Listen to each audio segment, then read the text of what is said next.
Muchísimas gracias a la AHK por la invitación. Y bien, es importante esta pregunta porque todos hablamos de transición energética a nivel global, pero ¿estamos hablando de lo mismo?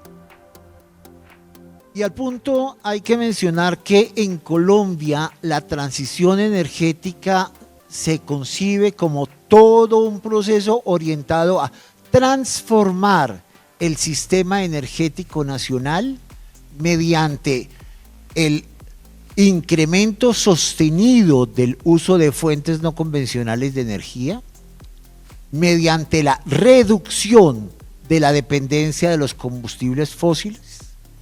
mediante la modernización y digitalización de las redes de transmisión, mediante la participación de las comunidades y de los usuarios en el mercado energético nacional y mediante la cobertura de todo el territorio nacional con fuentes no convencionales de energía, todo ello con el propósito de obtener dos objetivos fundamentales. En primer lugar, el acceso de todos los colombianos a la energía eléctrica y en segundo lugar, la reducción de las emisiones del sector eléctrico. En Alemania, por el contrario, la transición energética se entiende como todo un proceso político, económico, técnico y social dirigido efectivamente a sustituir progresivamente las fuentes energéticas fósiles y nucleares por fuentes renovables, y todo ello con el objetivo fundamental de lograr una economía climáticamente neutra, eficiente y sostenible. Por consiguiente, la transición energética así concebida en Colombia arranca a partir de más o menos del año 2014 y su marco jurídico es algo incipiente todavía porque tiene apenas 11 añitos de existencia y básicamente está constituido por la regulación diferencial que realiza la CREC permanentemente, pero fundamentalmente por tres leyes: la ley 1715 y la 2099, que están orientadas en primer lugar a fomentar la eficiencia energética en todos los sectores de la economía nacional y a lograr el incremento en la participación de las fuentes no convencionales de energía en la matriz energética colombiana. Y la tercera ley es la ley 2294, que es la ley del plan de desarrollo, en la cual al sector público también se le coloca la obligación de aumentar su eficiencia energética y se colocan los objetivos sociales y ambientales que anteriormente mencioné. Partiendo de ello, teniendo eso claro para Colombia, en Alemania la transición energética es un proceso en el cual básicamente tiene tres piedras angulares: la ley de energías renovables, que propone o que tiene por propósito la masificación del uso de las fuentes no convencionales de energía; la ley federal de protección al clima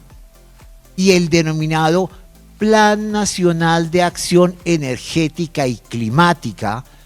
que para que nosotros nos entendamos es más o menos como un documento COMPES, pero de carácter vinculante, que establece la hoja de ruta no solo para el sector energético, sino para todas las entidades gubernamentales, en el sentido de determinar cómo se disminuye la dependencia de los combustibles fósiles, cómo se utiliza el impuesto al carbón para desestimular el uso de esos combustibles, cómo se colocan metas de reducción de emisiones a todos los sectores de la economía y cómo también se le da a cada una de las empresas los instrumentos necesarios para que, si no puede reducir las emisiones, por lo menos compre unos derechos que le permitan decir que participó en la reducción de emisiones global de la economía. Esto es, dentro de la regulación, aquí en este Plan Nacional de Acción Energética y Climática, además de establecer los mismos instrumentos que en Colombia, también se regula todo lo relacionado con el impuesto al carbón, todos los subsidios ecológicos y todos los mercados del carbón, tanto los regulados como los voluntarios. Y por lo tanto, si tenemos en cuenta, excúsenme, en Colombia me faltó mencionar, discúlpenme, que en Colombia básicamente esos programas de eficiencia energética y ese uso masivo de las fuentes no convencionales de energía, básicamente se estimula utilizando exclusivamente 3 mecanismos. 1, la reducción del impuesto de renta a el promotor del proyecto. 2, la eliminación del pago del IVA para los bienes y servicios necesarios para poner en marcha el proyecto. Y 3, la reducción de los aranceles aduaneros para la importación de los equipos necesarios para el efecto. Y teniendo en cuenta ese marco jurídico general, podemos darnos cuenta que mientras que en Colombia la transición energética es asunto del Ministerio de Minas y Energía y apenas en este momento comienza a articularse con el DNP y particularmente debe hacerlo en el futuro con el Ministerio de Ambiente, en Alemania se trata de una política de Estado, en la cual se entiende que la transición energética es el instrumento idóneo, el instrumento más adecuado para la lucha contra el cambio climático y la protección del medio ambiente. Allá no es solamente un asunto del Ministerio de Minas y Energía, es un asunto que va dirigido definitivamente a lograr la descarbonización de la economía. Y esas son las diferencias fundamentales del marco jurídico alemán y el colombiano. El biogás efectivamente puede jugar un papel fundamental tanto en materia de empleabilidad como en materia de diversificación económica en esas regiones. Para el efecto hay que tener varias cosas importantes en cuenta. En primer lugar, el biogás es un combustible renovable que se obtiene a partir de la descomposición anaerobia de la materia orgánica. Esto es, de los residuos agrícolas, por ejemplo, del estiércol de la ganadería, de los lodos de las plantas de tratamiento o, por ejemplo, como lo hacemos nosotros en Biogás Colombia, de los residuos urbanos depositados en los rellenos sanitarios del país. Con ese biogás, ese biogás tiene como principal componente el metano, y el metano, que es igual que el componente del gas natural, tiene un altísimo potencial energético, que por supuesto puede ser utilizado en primer lugar para generar calor, de manera tal que puede ser utilizado en esas regiones, en las granjas, en las fincas, en las industrias locales, en todos los procesos que significan calor, ya sea para el secado de los ladrillos en las ladrilleras, todos los procesos donde se necesitan calderas y la evaporación producida por ellas, etc. En segundo lugar, el biogás también sirve para generar energía eléctrica, que es lo que nosotros hacemos en Biogás Colombia. Nosotros generamos 15 megavatios de energía, 7 días a la semana, 24 horas al día, aquí en el relleno sanitario de Doña Juana, por ejemplo. Y eso mismo se puede hacer en esas regiones a partir de todos los residuos de la materia orgánica, del arroz, de la palma, etcétera. Todo se puede hacer allí, igual si se utilizan adecuadamente esos residuos y se utilizan los motores adecuados de combustión interna para lograr ese propósito. También se puede utilizar el biogás para los procesos que se denominan de cogeneración, esto es,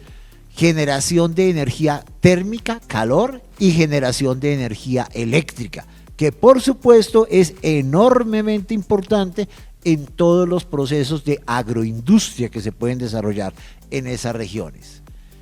También el biogás se puede utilizar para producir gas combustible y en consecuencia allí en esas regiones se puede utilizar para adecuar, previo a adecuación de los tractores, de las volquetas, de todo tipo de automóviles, puede ser utilizado como gas vehicular. También se puede utilizar el biogás para inyectarlo en la red de gas natural o para, digamos que es lo que técnicamente se denomina el biometano o biometanol. Eso también es algo que, por ejemplo, Biogás Colombia va a desarrollar a partir del año 2027. Pero también el biogás puede ser materia prima. Puede ser materia prima para la producción de hidrógeno o para la producción de urea. Y eso se puede hacer también haciendo uso de todos esos residuos, producir biogás y a partir de allí el hidrógeno o la urea. Y en todos esos procesos tenemos una gran ventaja y es que el biogás es estable, de manera tal que si se utiliza bien, digamos que si se tiene materia orgánica, siempre existirá biogás y al existir biogás siempre se podrán desarrollar esos procesos. Y tiene una desventaja que requiere know-how y si requiere know-how, entonces obviamente tiene que ser utilizado por gente calificada para el efecto. Pero si se quiere desarrollar una política pública de fomento de biogás para esas regiones, fíjense, con los 6 elementos que acabo de mencionar, se puede lograr una generación de energía descentralizada, una economía circular, una reconversión laboral y por supuesto una total protección del medio ambiente.